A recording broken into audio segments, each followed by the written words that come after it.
નમસ્કાર વિદ્યાર્થી મિત્રો, ગુડ મોર્નિંગ। હવે ગયા લેક્ચરની અંદર છેલ્લે આપણે ચેતાકોષની માત્ર નામ નિર્દેશન વાળી આકૃતિ સમજ્યા હતા। આજના લેક્ચરની અંદર આપણે ચેતાકોષની રચના સમજવાની છે। આ આકૃતિ આપણે ગયા પીરિયડની અંદર દોરી હતી એ જ છે। તો આજે આપણે જોઈએ ચેતાકોષની રચના।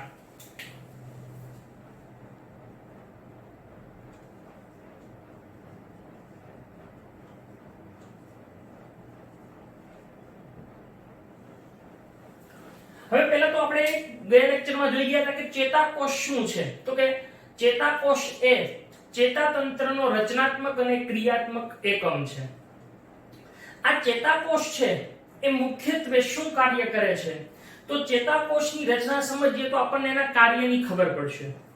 સૌપ્રથમ ચેતાકોષની રચનામાં મુખ્યત્વે આપણને શું શું જોવા મળે છે? તો કે ચેતાકોષની રચનામાં આપણને જે ભાગ જોવા મળે છે એમાં આ ભાગને કોષકાય અને આને આપણે કહીએ છીએ અક્ષતંતુ અથવા ચેતાતંતુ। એટલે આમ કોષકાય અને અક્ષતંતુ એવા બે ભાગ જોવા મળે છે।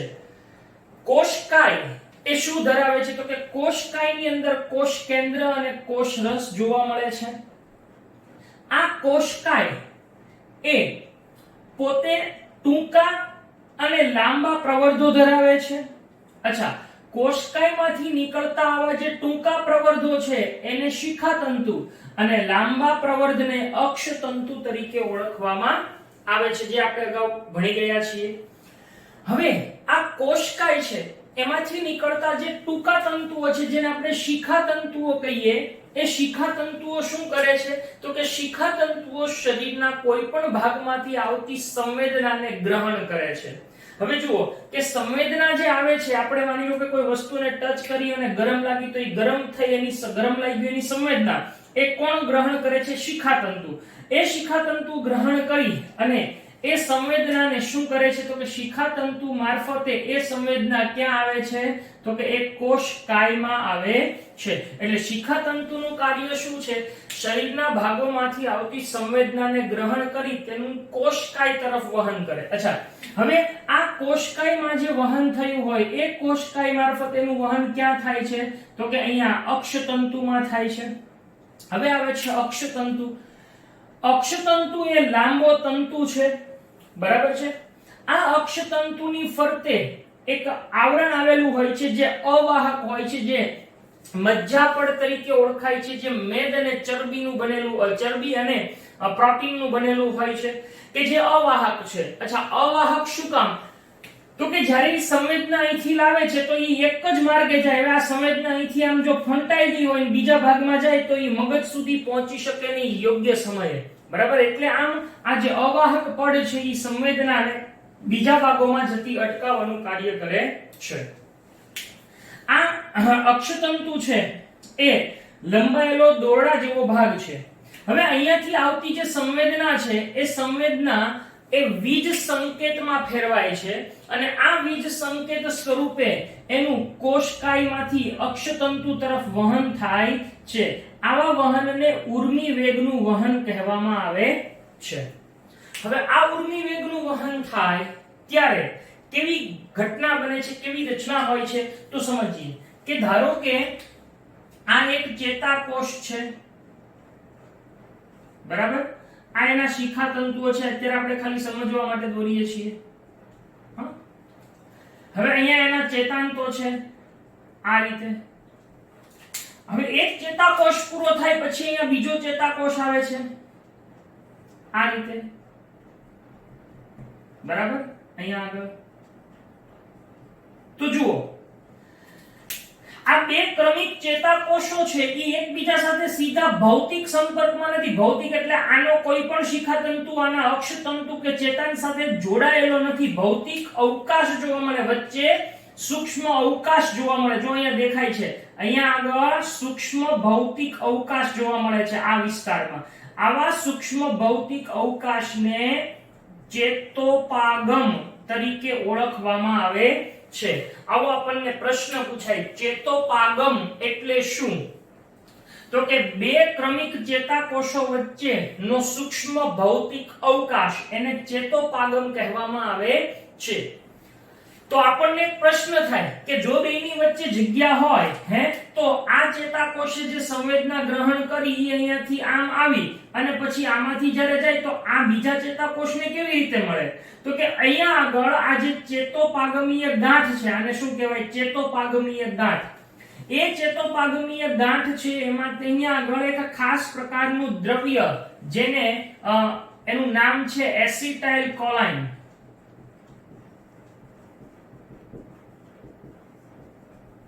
એને ચેતાપ્રેષક દ્રવ્ય કહેવાય.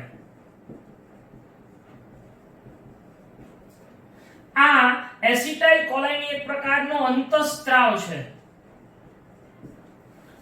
આ એસિટાઇલ કોલાઇન નામના અંતઃસ્ત્રાવની ત્વરિત અસરથી ઉર્મી વેગનું વહન ઝડપથી થાય. એટલે ચેતોપાગમ હોય ને એમાં અહીંયા આગળ આ એસિટાઇલ કોલાઇનનો સ્ત્રાવ થાય. એ એસિટાઇલ કોલાઇન તરત જ તે અહીંયા આગળ સંદેશોને મોકલી ફરીથી આની અંદર વીજ સંકેત ઉત્પન્ન થાય અને એ વહન થાય ફરીથી અહીંયા ચેતોપાગમમાં આવી રીતે એસિટાઇલ કોલાઇનનો સ્ત્રાવ થાય. એટલે આમ ચેતોપાગમમાંથી ઉર્મી વેગનું વહન કોના મારફતે થાય? એસિટાઇલ કોલાઇનની ત્વરિત અસરથી થતું જોવા મળે છે.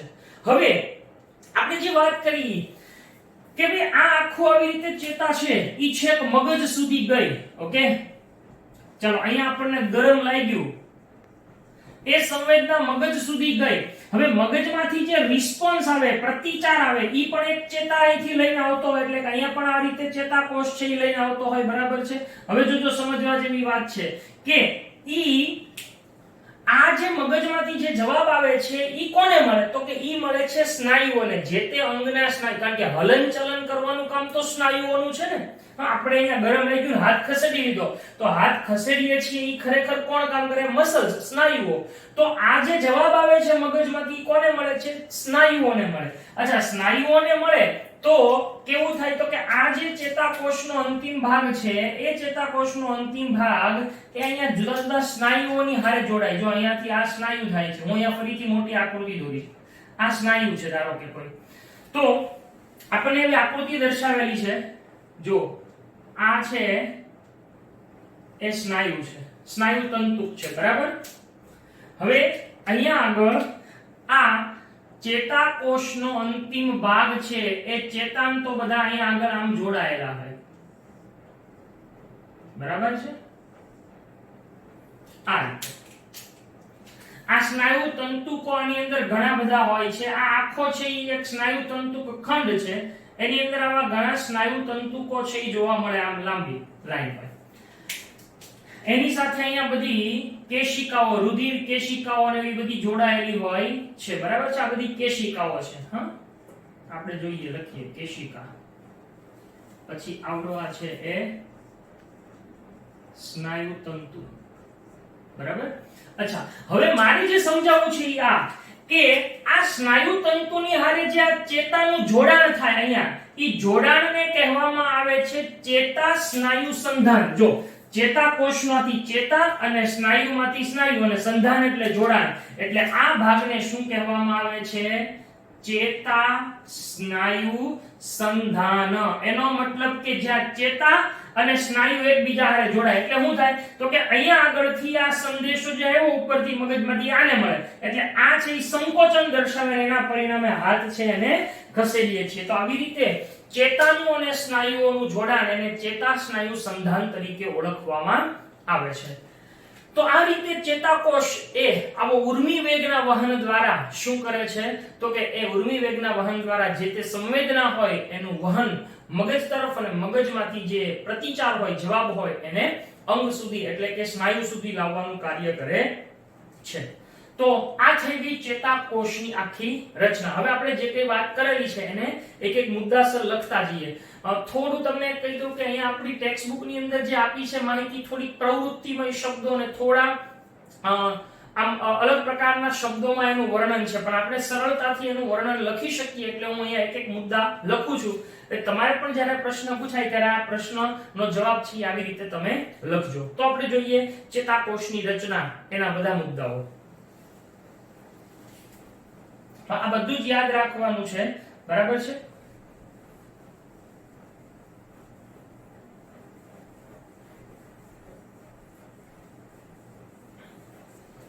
ચલો,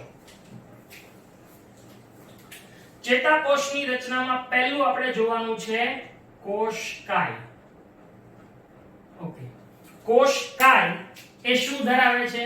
તો કે કોષકાય એ કોષ કેન્દ્ર અને કોષ રસ ધરાવે છે.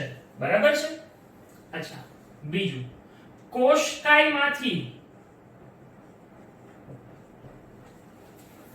જે પ્રવર્ધો નીકળે છે એ પૈકીના ટૂંકા પ્રવર્ધો અને એક લાંબો પ્રવર્ધ નીકળે. ટૂંકા પ્રવર્ધને શું કહેવાય છે? શિખાતંતુ. અને લાંબો પ્રવર્ધ છે એને શું કહેવાય છે? અક્ષતંતુ કહે છે. તમારી જાણકારી માટે એ પણ કહી દઉં કે આ ચેતાકોષ છે એ 3 પ્રકારના હોય છે. એક ધ્રુવીય ચેતાકોષ, દ્વિધ્રુવીય અને બહુધ્રુવીય. બરાબર છે? જો એ આવો ચેતાકોષ હોય ને, તમને સમજૂતી માટે જ હું ખાલી દોરું છું હો. જો ખાલી આવો ચેતાકોષ હોય ને, આવો, તો આને એક ધ્રુવીય ચેતાકોષ કહેવાય. શું કહેવાય? એક ધ્રુવીય. પછી જો આવો હોય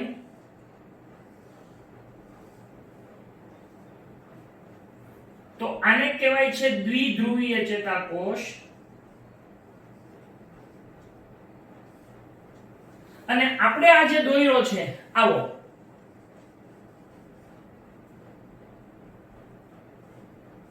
આ રીતનો, તો આને કહેવાય છે બહુધ્રુવીય ચેતાકોષ. શું કહેવામાં આવે છે? બહુધ્રુવીય ચેતાકોષ. એટલે આમ ચેતાકોષ કેટલા પ્રકારના થયા? 3. ઈ તમારે આગળ 11-12 સાયન્સમાં આવશે, પણ તમને અત્યારથી હું માહિતી આપું છું.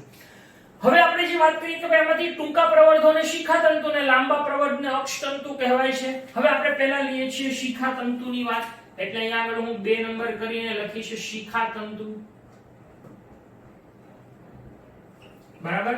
તો શિખાતંતુ ઈ શું છે? તો કે શિખાતંતુ એ ટૂંકા પ્રવર્ધો છે. બરાબર? શિખાતંતુ એ ટૂંકા પ્રવર્ધો છે જે શું કરે છે? તો કે તે વિવિધ ભાગોમાંથી આવતી શું સંવેદના છે એને ગ્રહણ કરે છે અને તેનું વીજ સંકેતમાં રૂપાંતર થાય છે. ઓકે? અચ્છા, વીજ સંકેતમાં રૂપાંતર થઈ અને તે સંવેદનાને કઈ તરફ મોકલે છે? કોષકાય તરફ વહન કરે છે. આવા વહનને શું કહેવાય છે? ઉર્મી વેગનું વહન કહે છે. બરાબર? શિખાતંતુ એ કોષકાય તરફ વહન કરે છે અને કોષકાયમાંથી તેનું અક્ષતંતુ તરફ વહન થાય છે. કોષકાયમાંથી તેનું અક્ષતંતુ તરફ વહન થાય છે. હવે આવે છે અક્ષતંતુ.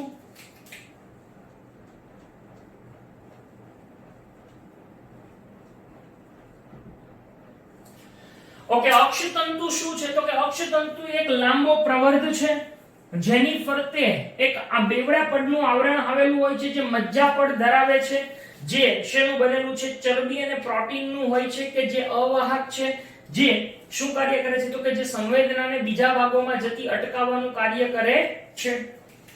બરાબર? અક્ષતંતુ એ લાંબો પ્રવર્ધ છે. બરાબર? તે લાંબો પ્રવર્ધ છે. બીજું કે તેની ફરતે શું આવેલું હોય છે? એક મેદીય આવરણ આવેલું હોય છે જે ચરબી અને પ્રોટીનનું બનેલું હોય છે. અવાહક હોય છે. બરાબર? અવાહક એટલે શું મેં તમને કહી દીધું. ઓકે, આ અક્ષતંતુ આ અક્ષતંતુ છે એ એના અંતિમ ભાગને ચેતાંતો તરીકે ઓળખવામાં આવે છે.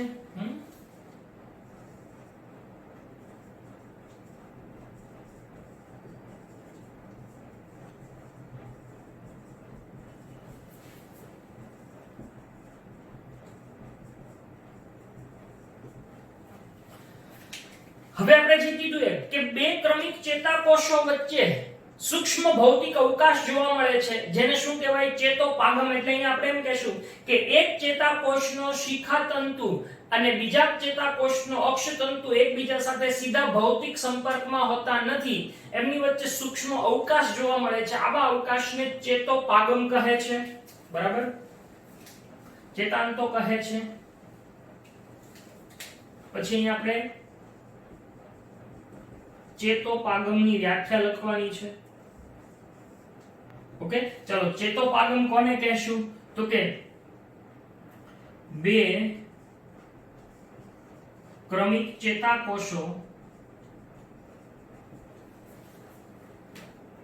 વચ્ચેના સૂક્ષ્મ ભૌતિક અવકાશને ચેતોપાગમ કહે છે. બરાબર, શું કહેવાય છે? એને ચેતોપાગમ કહે છે. તેમાંથી ઉર્મિવેગનું વહન કોના દ્વારા થાય છે? ચોક્કસ રસાયણ. શું નામ કીધું તું એનું? એસિટાઇલ કોલાઇન ની ત્વરિત અસરથી થાય છે. બરાબર, એટલે કે આમ ઉર્મિવેગનું વહન એ એસિટાઇલ કોલાઇન નામના અંતઃસ્ત્રાવની ત્વરિત અસરથી થાય છે.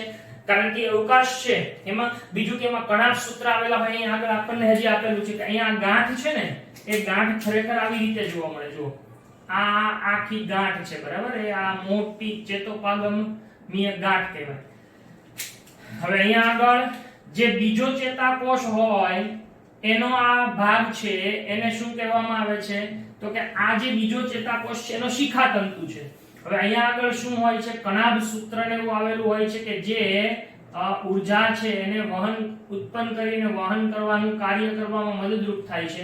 અહીંયા આગળ શું થાય? તો કે આમાંથી એક ચોક્કસ પ્રકારનો રસાયણ આ પુટિકાઓમાંથી મુક્ત થાય જેને એસિટાઇલ કોલાઇન કહેવાય. બરાબર, આ એક્ચ્યુઅલી આને છે ને એ પશ્ચચેતોપાગમીય ગાંઠ તરીકે ઓળખવામાં આવે છે. તો એ બધી વાત તમારે આવશે આગળ. તો એસિટાઇલ કોલાઇનની ત્વરિત અસરથી એ ઉર્મિવેગનું વહન છે એ ઝડપથી થાય છે. આમ વીજ સંકેતનું રાસાયણિક સંકેતમાં રૂપાંતર થઈ ફરીથી વીજ સંકેત ઉત્પન્ન થાય છે. બરાબર, એટલે અહીંયા આગળ આમ વીજ સંકેતનું રાસાયણિક સંકેતમાં અને ફરીથી વીજ સંકેતમાં રૂપાંતર થાય છે. બરાબર, તો આવી રીતે ક્રમશઃ આવા ચેતાકોષોની હારમાળા સર્જી અને આપણા શરીરની અંદર ઉર્મિવેગનું વહન છે એ થતું જોવા મળે છે. તો આ થઈ ગઈ ચેતાકોષની આખી રચના. બરાબર છે. ચેતાકોષની અંદર જે આપણે અહીંયા શ્વાનનો કોષ, પછી રેનવીયરની ગાંઠ એવું જે લખ્યું છે એનું વર્ણન અત્યારે આપણે 10મા ધોરણના લેવલે આવતું નથી. એટલે તમારે વર્ણનમાં આટલું લખશો તો ચાલશે. એ બધું વર્ણન તમારે 11-12 સાયન્સની અંદર આવશે. બરાબર છે. તો અહીંયા ચેતાકોષની રચના છે પૂરી થાય છે. આના પછીની આપણે વાત કરવાની છે એ છે મગજ. હવે હું છે ને થોડાક ટોપિકના સિક્વન્સને ચેન્જ કરું છું. પહેલા આપણને અહીંયા પરાવર્તી ક્રિયા એટલે કે પ્રતિવર્તી ક્રિયા આપી છે, પણ એ પછી હું સમજાવીશ. પહેલા તમને મારે મગજ સમજાવવાનું છે, મનુષ્યનું મગજ. ત્યાર પછી આપણે એક ટોપિક એટલે અહીંયા એક ટોપિકને હું ઉલટ સુલટ કરું છું, એના ક્રમમાં ફેરફાર કરું છું. તો હવે પછીનો આપણો ટોપિક છે મનુષ્યનું મગજ. તો જોઈએ આપણે મનુષ્યના મગજની સમજૂતી.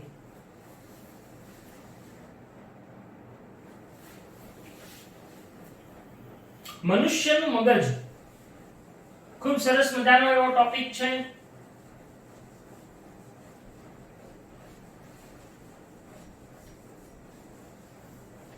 અત્યારે આપણે માત્ર એની ટૂંકી સમજૂતી મેળવીએ છીએ અને આકૃતિ સાથેની રચનાનું વર્ણન એ આપણે નેક્સ્ટ લેક્ચરમાં જોવાનું છે.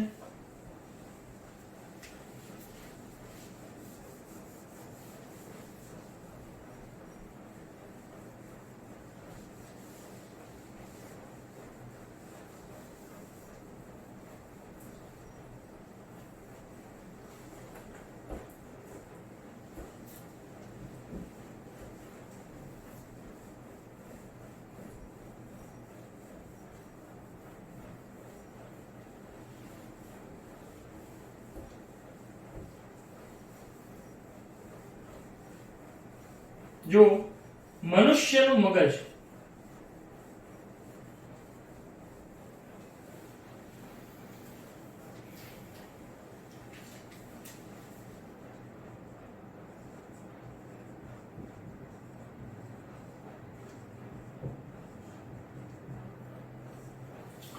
મનુષ્યનું મગજ એ ત્રણ ભાગમાં વહેંચાયેલું છે. અગ્ર મગજ, મધ્ય મગજ અને પશ્ચ મગજ. બરાબર? તો મગજ છે એ ત્રણ ભાગમાં આ જે કોષ્ટક દોરું છું એ બરાબર યાદ રાખજો, ખરેખર ખૂબ અગત્યનું છે.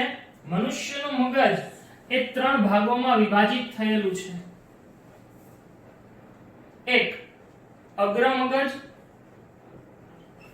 બે મધ્ય મગજ અને ત્રણ પશ્ચ મગજ. બરાબર? હવે અગ્ર મગજમાં કોનો સમાવેશ થાય? તો કે અગ્ર મગજની અંદર બૃહદ મસ્તિષ્ક, બૃહદ એટલે મોટું, બૃહદ મસ્તિષ્ક, થેલેમસ અને હાઇપોથેલેમસ નો સમાવેશ થાય છે. એટલે અગ્ર મગજ છે એની અંદર કોનો સમાવેશ થાય છે? એક છે બૃહદ મસ્તિષ્ક, જેને આપણે મોટું મગજ કહેશું, એક થેલેમસ અને એક હાઇપોથેલેમસ.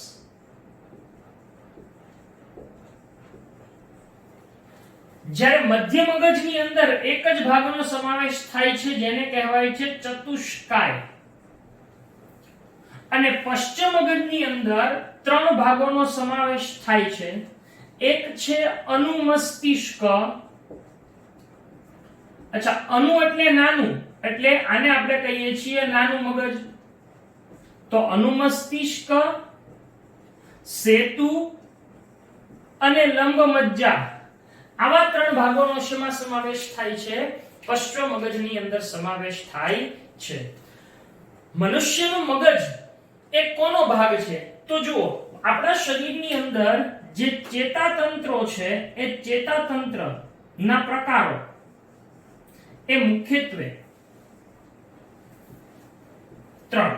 એક સંવેદી અંગો, એક મધ્યસ્થ ચેતાતંત્ર અને એક પરિઘવર્તી ચેતાતંત્ર. બરાબર? એટલે અત્યારે હું માત્ર બે જ વાત કરું છું. એક મધ્યસ્થ ચેતાતંત્ર અને એક છે પરિઘવર્તી ચેતાતંત્ર. બરાબર? મધ્યસ્થ ચેતાતંત્રને અંગ્રેજીમાં સેન્ટ્રલ નર્વસ, સેન્ટ્રલ એટલે મધ્યસ્થ, સેન્ટ્રલ નર્વસ સિસ્ટમ કહેવાય છે.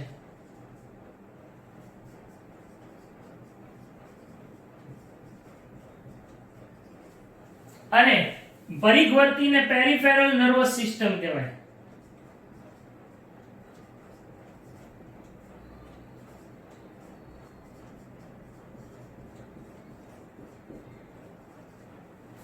તો આના ઉપરથી મધ્યસ્થ ચેતાતંત્રને ટૂંકમાં શું કહેવાય છે? CNS. શું કહેવાય છે? CNS એટલે મધ્યસ્થ ચેતાતંત્ર. અને આને કહેવાય છે PNS, પરિઘવર્તી ચેતાતંત્ર. PNS. ઓકે? હવે મધ્યસ્થ ચેતાતંત્રમાં કોનો સમાવેશ થાય? તો કે મધ્યસ્થ ચેતાતંત્રમાં મગજ અને કરોડરજ્જુનો સમાવેશ થાય. એટલે મધ્યસ્થ ચેતાતંત્રમાં મગજ અને કરોડરજ્જુ સમાવેશ છે. જ્યારે પરિઘવર્તી ચેતાતંત્રમાં તો કે મગજમાંથી નીકળતી મસ્તિષ્ક ચેતાઓ અને કરોડરજ્જુમાંથી નીકળતી કરોડરજ્જુ ચેતાઓનો સમાવેશ થાય છે. એટલે પરિઘવર્તી ચેતાતંત્રની અંદર મગજમાંથી નીકળતી મસ્તિષ્ક ચેતાઓ અને કરોડરજ્જુમાંથી નીકળતી કરોડરજ્જુ ચેતાઓનો સમાવેશ થાય છે. બરાબર. આ ઉપરાંત આપણા જેને જ્ઞાનેન્દ્રિયો કહેવાય છે તો પંચેન્દ્રિયો કહેવાય છે. ઈ કઈ કઈ? તો આપણી 5 ઇન્દ્રિયો એ કઈ કઈ છે? આંખ, નાક, કાન, જીભ અને ત્વચા એટલે કે ચામડી. આ આપણી પંચેન્દ્રિયો અથવા તો જ્ઞાનેન્દ્રિયો છે. હવે આંખને શું કહીએ? આપણે અગાઉ ભણી ગયા છીએ. આંખને કહેવાય છે દ્રશ્યેન્દ્રિય. આંખ છે ઈ દ્રશ્યેન્દ્રિય. નાકને કહેવાય ઘ્રાણેન્દ્રિય. કાનને કહેવાય શ્રવણેન્દ્રિય. જીભને કહેવાય સ્વાદેન્દ્રિય અને ત્વચાને કહેવાય છે સ્પર્શેન્દ્રિય. બરાબર. તો આ આપણી 5 ઇન્દ્રિયો પણ એક ચેતાતંત્રનો જ ભાગ છે. તો આપણું ચેતાતંત્ર આવી રીતે બે પ્રકારનું છે. આપણે જે ભણવાનું છે આવતા લેક્ચરની અંદર મગજ, તો યાદ રાખી લેજો કે મગજ છે એ કોનો ભાગ છે? સેન્ટ્રલ નર્વસ સિસ્ટમ, મધ્યસ્થ ચેતાતંત્રનો એક ભાગ છે. તો આની આપણે ચર્ચા આવતા લેક્ચરની અંદર કરવાની છે. મગજની આખી રચના, એની આકૃતિ, પણ આ ચાર્ટ છે તમારે યાદ રાખવાનો છે. આજનું હોમવર્ક એની અંદર બંને બોર્ડ વર્ક, આની પહેલાનું બોર્ડ વર્ક અને આ બંને એ બોર્ડ વર્ક એક વખત લખી અને મોકલવાના રહેશે. તો અહીંયા આપણે લેક્ચરને પૂર્ણ કરીએ છીએ. આવતા લેક્ચરની અંદર મારી સાથે મગજની આકૃતિ દોરવા માટે તૈયાર રહેજો. પેન્સિલ, નોટ બધું જ સાથે લઈને બેસજો. તો અહીંયા આપણે લેક્ચર પૂર્ણ કરીએ છીએ. Thank you.